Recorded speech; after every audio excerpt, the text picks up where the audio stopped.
Les invitamos a escuchar Santos en el Claustro, dirigido por Fray Santiago Cantera y conducido hoy por Margarita Cantera.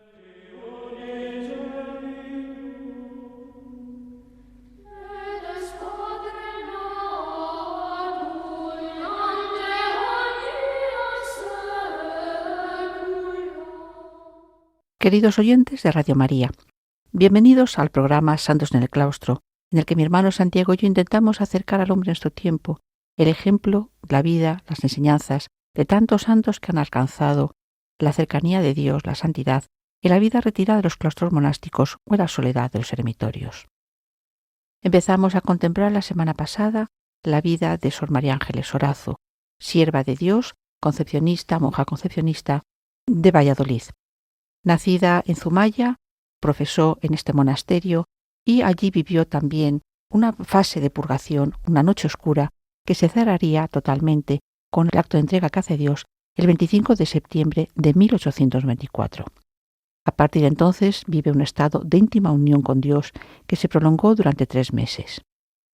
Dice el padre Villasante, su biógrafo, que las páginas en que describe esta unión son de las más bellas de la literatura mística, pues narra cómo en el momento en que Dios entrega al alma, se siente esta poseída del mismo y elevada a una altura sublime que parece la antesala del cielo.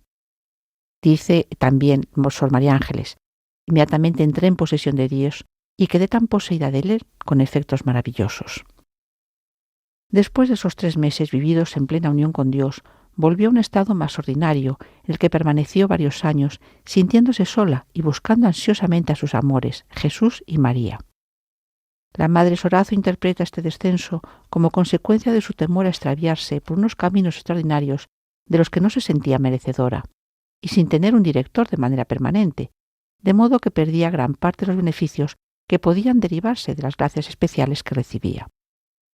De todas formas, fue una buena ayuda para prepararse al matrimonio espiritual que vivirá años más tarde, así como para abrirse definitivamente a la dirección espiritual a la que urgía el Señor. El descenso, como lo llama Sor María Ángeles, le produjo una impresión de desamparo, de soledad, de vacío, después de haber gustado el abrazo del esposo. Vivía como sola entre las religiosas, sin que nada pudiera llenar el vacío. Sin embargo, mantenía el horario y las prácticas que se había establecido durante la purgación. Se levantaba a medianoche y procuraba imitar las virtudes que practicaron Jesús y María en su vida mortal, recibiendo con cierta frecuencia sus visitas y consejos, así como la gracia mística de sentir a Dios presente en todo lugar, como antes. Poco después de esta entrega, en septiembre de 1895, la comunidad tuvo que trasladarse a otro monasterio de la ciudad, el de Jesús María, también de concepcionistas, por el pésimo estado del edificio, agravado por un fuerte aguacero. Allí permanecieron casi 3 años, hasta que en junio de 1898, reparados los desperfectos, pudieron volver al suyo. En este tiempo experimentó María Ángeles un cierto retroceso espiritual, porque, queriendo agradar a sus nuevas compañeras, dejó de practicar algunas penitencias y devociones, así como su vida retirada de soledad que había mantenido para estar siempre en presencia de Dios. Pese a todo, nunca se relajó en su devoción a la Virgen, estrechando aún más sus lazos con nuestra Madre, y también en esta estancia en el monasterio de Jesús y María, profundizó en la lectura de los Evangelios, fuente de inspiración para imitar a Jesucristo. Como he dicho, Sor María Ángeles rehusó mucho tiempo buscar un director espiritual, hasta que en diciembre de 1903 se le representó el Señor disgustado y le avisó de que se retiraría definitivamente de ella si no ejecutaba esta orden. Ante esta amenaza se abrió la dirección del padre Andrés de Ocerín, franciscano del monasterio de la Aguilera, que visitaba Valladolid con cierta frecuencia. Un año más tarde le empezó a dirigir el deán de la Catedral de Valladolid, don José Hospital. Una de las ventajas de esta dirección fue que aprendió a moderar sus penitencias y privaciones excesivas, que la hicieron enfermar en algunas ocasiones. También fue este sacerdote el que la movió a escribir una faceta importantísima en su vida. Y en este aspecto hay que resaltar, además de la elevación mística de los escritos, la gran calidad de la redacción, incluso aunque cuando profesó posiblemente no hablaba el español perfectamente, pues su lengua materna era el vasco. Por otra parte, de su producción escrita se ha conservado una gran parte, aunque sabemos que ella misma quemó varios escritos por humildad. Sí hay que indicar que escribir le costó mucho, porque suponía descubrir los secretos de su alma, así como por la imposibilidad de volcar lo divino en palabras e imágenes humanas. El dolor humano que le llegó con la muerte de sus padres y de uno de sus hermanos fue también ocasión de mostrar su profunda fe, al contemplar la muerte con una fe tan intensa que le hacía anteponer la alegría de la eterna salvación de sus seres queridos y la certeza del futuro encuentro al dolor de la separación temporal. Por otra parte, siempre encontró consuelo y fuerza en la Eucaristía, y empezó a contemplar en ella a nuestro Señor como buen pastor rodeado de sus ovejitas, entre las que situaba su propia alma, aunque a esta a menudo la veía como una oveja enzarzada en un zarzal.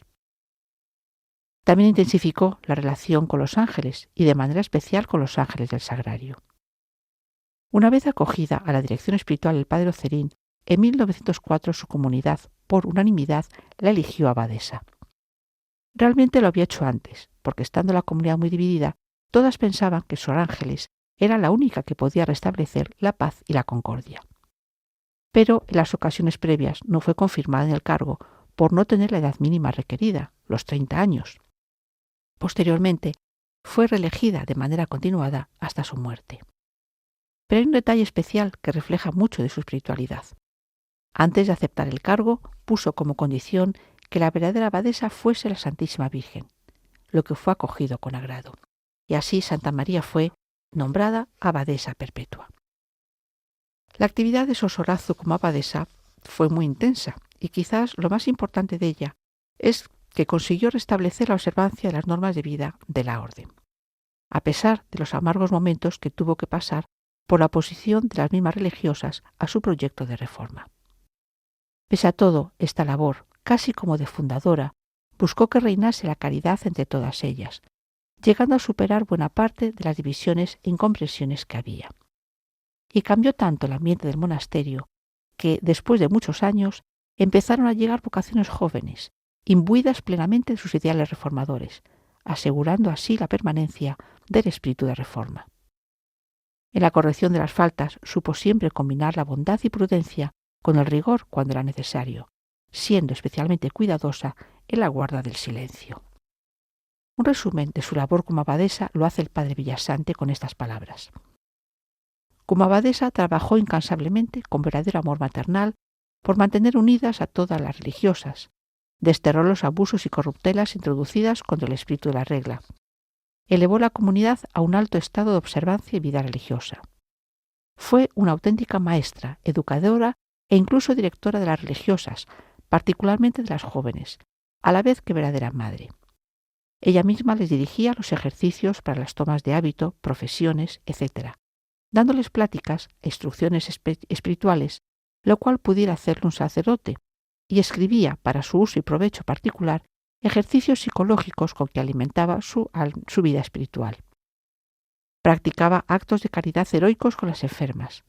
Estableció como acto de comunidad diario el Vía Crucis, que recorren las religiosas cargadas cada una con su cruz y con una corona de espinas en la cabeza. También tuvo que dedicarse a resolver cuestiones temporales del monasterio, lo que le suponía una gran carga. Y pudo hacer frente a una situación económica muy difícil gracias a las limosnas que llegaban en cada momento providencialmente, y que supo administrar con prudencia. Así mandó entarimar la iglesia, hacer una casa para el capellán y una hospedería, y puso lavadero en el convento, ordenando que las mismas monjas hiciesen el lavado y dando ejemplo ella tanto en esta tarea como en la de barrer. Su contemplación de la humanidad de Jesucristo y más tarde también de su divinidad la llevaron a contemplar cómo en la vida de nuestro Señor y de Santa María, como la de ella misma en muchos momentos, unían de manera simultánea el sufrimiento y el goce. Como dice, un día, estando en el patio del torno, en una elevación del espíritu, recibí cierta noticia referente a la vida de sufrimiento y de gozo que vivieron simultáneamente en Jesús y María en carne mortal. Comprendí su estado excepcional y las distintas relaciones que los unían a la divinidad, los goces purísimos e inefables que experimentaron y la intensidad de los sufrimientos que padecieron. Y entendí que me requerían para participar de su estado excepcional y doble vida de sufrimiento y beatitud.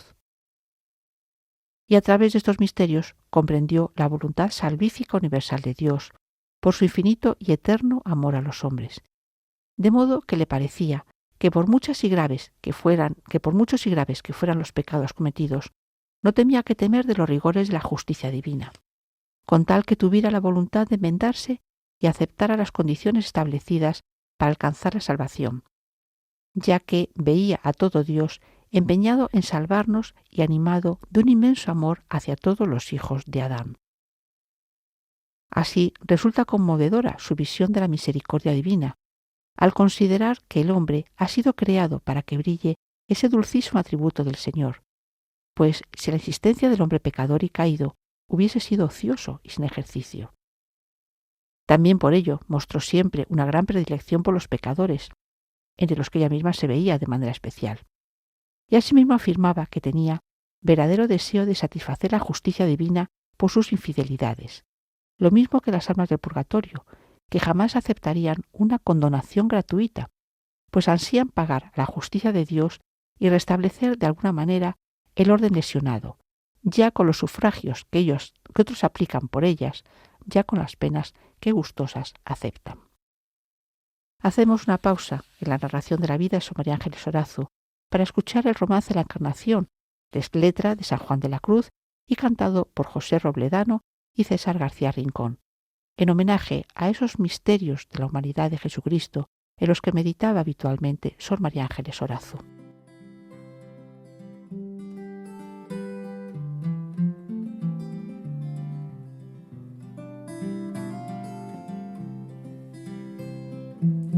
Entonces llamo a un arcángel que San Gabriel se decía, enviado a una doncella que se llamaba María, de cuyo consentimiento el misterio se hacía, en la cual la Trinidad de carne al Verbo vestía.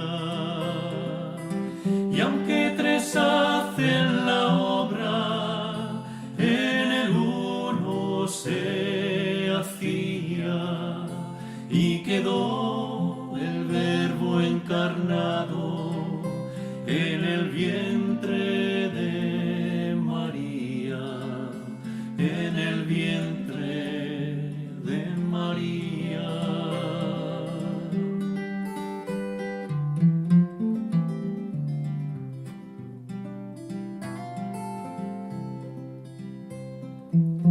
Y el que tenía solo padre, ya también madre tenía, aunque no como cualquiera que de varón concebía, que de las entrañas de ella él su carne recibía, por lo cual Hijo de Dios y del hombre se decía. Y aunque tres hacen la obra, en el uno se hacía, y quedó el Verbo encarnado en el vientre de María, en el vientre de María. Y aunque tres hacen la obra, en el uno se hacía, y quedó el Verbo encarnado en el vientre de María, en el vientre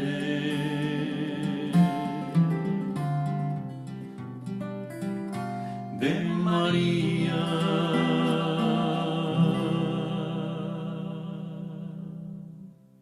Tras esta pausa musical retomamos la narración de la vida de Sor María Ángeles Orazu ya en sus últimas etapas. Acogida ya a la dirección espiritual, No lograría todavía Sosorazu la estabilidad en este consejo, pues el arzobispo de Valladolid le indicó que debía cambiar de director cuando había cogido al deán de la catedral, lo que le provocó muchas dudas. Finalmente, en 1910 se confió al capuchino padre Mariano de Vega, al que llamó mi padre verdad, que sería ya su verdadero director espiritual, aunque de forma interrumpida. Primero le dirigió entre 1910 y 1913, y fue apartado un tiempo de esta dirección por la envidia de alguna religiosa, que desembocó en la orden de la curia arzobispal para apartarle. Le recuperaría como director de nuevo entre 1920 y su muerte en 1921. Gracias al padre Mariano, Sor Ángeles pudo salir de las angustias y escrúpulos que sufría, y a él se debe también la orden de que escribiera su autobiografía. Como este sacerdote residía habitualmente en León, se comunicaban con frecuencia por carta, y se conservan casi todas las que Sor Ángeles le escribió. En el intermedio de la dirección del padre Mariano, Madre Sorazu se sintió huérfana, además de desacreditada ante sus superiores eclesiásticos por las falsas informaciones que circularon. Incluso algunos confesores la calificaron de ilusa y a los directores que la habían creído de crédulos y tontos. Antes de recuperar la dirección del padre Mariano, durante unos años se acogió a la de un dominico, el padre Alfonso Vega, buen conocedor de la obra de Santa Teresa y de la mística en general, por lo que pudo entrar con cierta facilidad en la espiritualidad de la Madre Sorazu. Fue él quien ordenó escribir un diario que sería como una continuación de su autobiografía. Por desgracia, de él solo se conservan algunos fragmentos que tenía el padre Alfonso, pues Sor Ángeles quemó el resto. También se debe al mandato de este sacerdote la redacción de la vida espiritual, quizás su obra principal.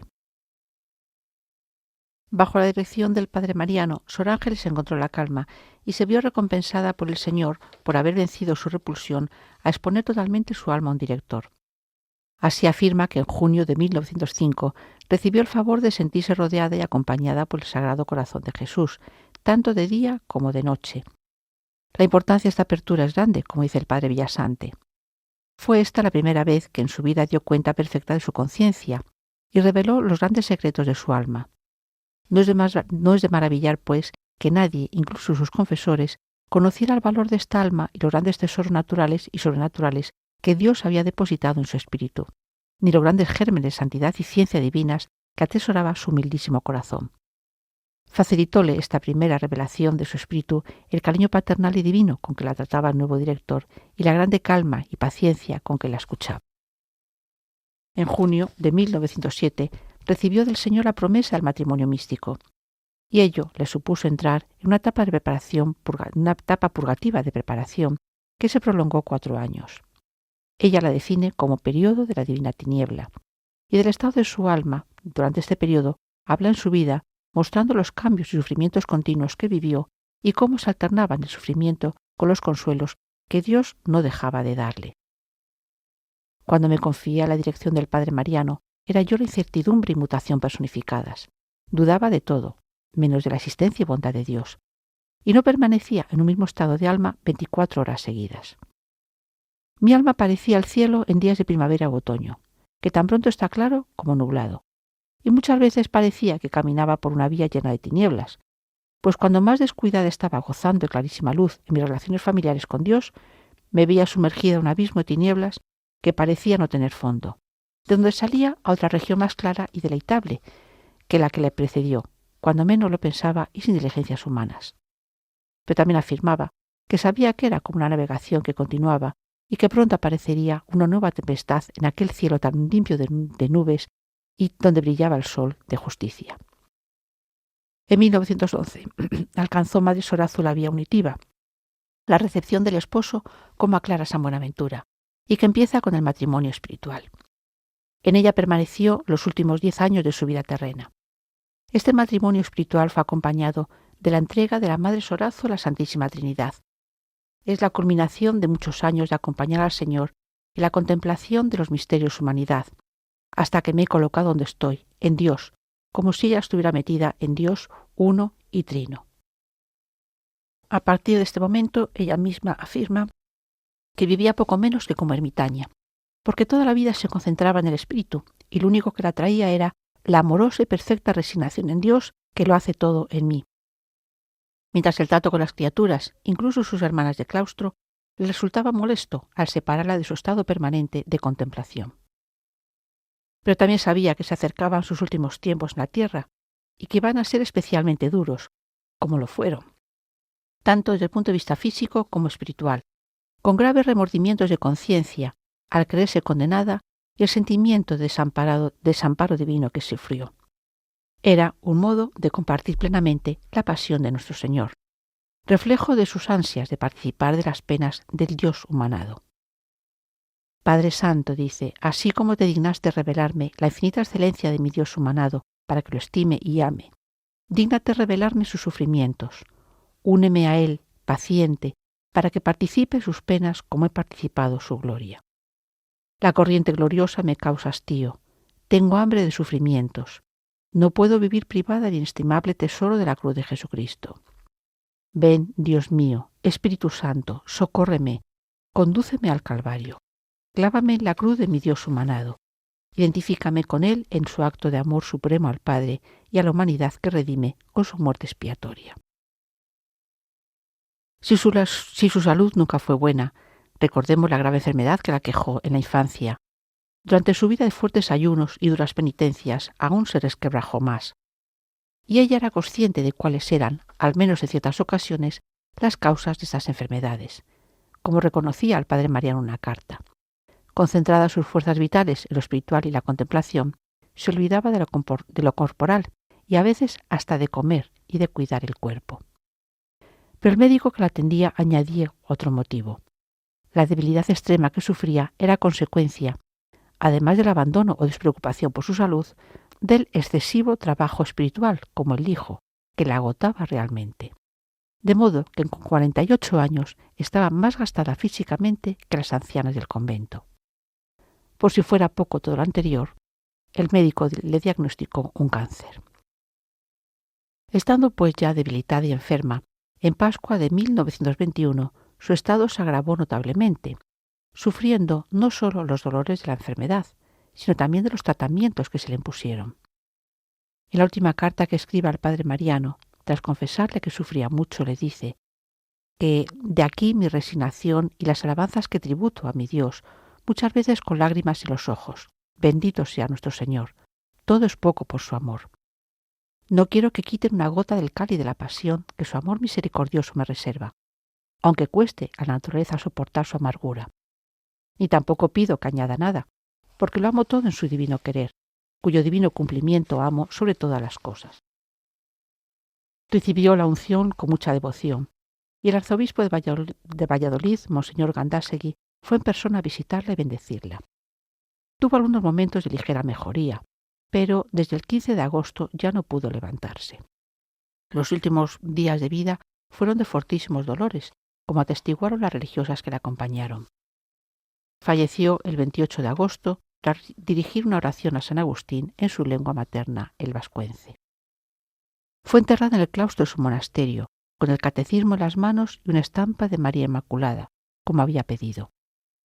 Al empezar a promoverse la causa de beatificación, sus restos fueron trasladados en 1982 a la iglesia y depositados en un sepulcro al pie de la reja del coro bajo. Cerrada la fase diocesana de este proceso, por lo que ya recibe el título de sierva de Dios, y elevada a Roma para su terminación esta causa, desde 2003 su cuerpo descansa en una sencilla urna en la capilla que tienen las concepcionistas en la calle Concepción y que alberga en la actualidad la adoración perpetua. Siguiendo a su biógrafo, el padre Villasante, se pueden destacar como rasgos más importantes de su vida espiritual los siguientes. En primer lugar, la constante e inviolable adhesión a Jesucristo, la fe y amor inquebrantables hacia la sagrada persona de Jesús, la fidelidad nunca desmentida en la contemplación de sus misterios, a la imitación de sus virtudes y guarda de sus mandamientos. De manera especial se adhirió a la santa humanidad de Jesús. En segundo lugar, la devoción mariana, que fue el camino o puerta de la verdadera imitación de Jesucristo. Así tenía un amor entrañable a la Virgen que la movía a obsequiarla, imitar sus virtudes y gozarse en sus privilegios y perfecciones.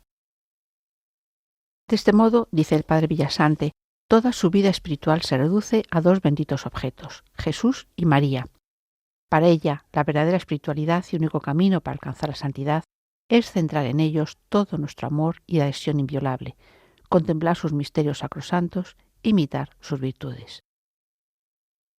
Les recuerdo que pueden volver a escuchar este programa en el podcast y ponerse en contacto por escrito con nosotros en el correo electrónico santosnelclaustro@radiomaria.es. Que sepamos imitar la vida de Jesucristo y sigamos el ejemplo de Sor María Ángeles Orazu con su devoción a la Eucaristía, a la Pasión de nuestro Señor y a Santa María. Que el Señor, por intercesión de Sor María Ángeles Orazu, les bendiga.